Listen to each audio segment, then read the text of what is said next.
কড়াই তেল দিলাম অল্প পরিমাণে।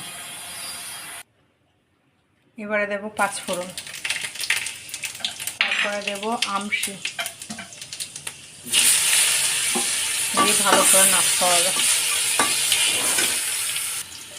একটু ভাজা হয়েছে, এবারে দেব লবণ,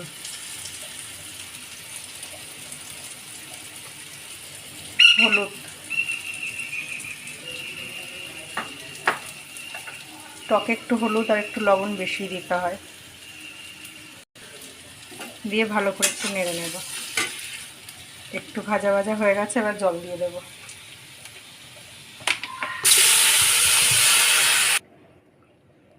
ঝোলটা দেওয়া কমপ্লিট।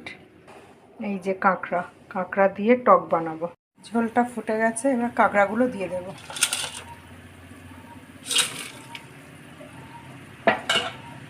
দিয়ে ভালো করে অনেকক্ষণ ধরেই ফোটাবো।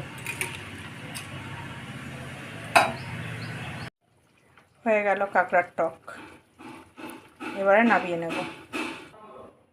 কমপ্লিট রান্না। করে দেখবেন, খুব ভালো লাগে।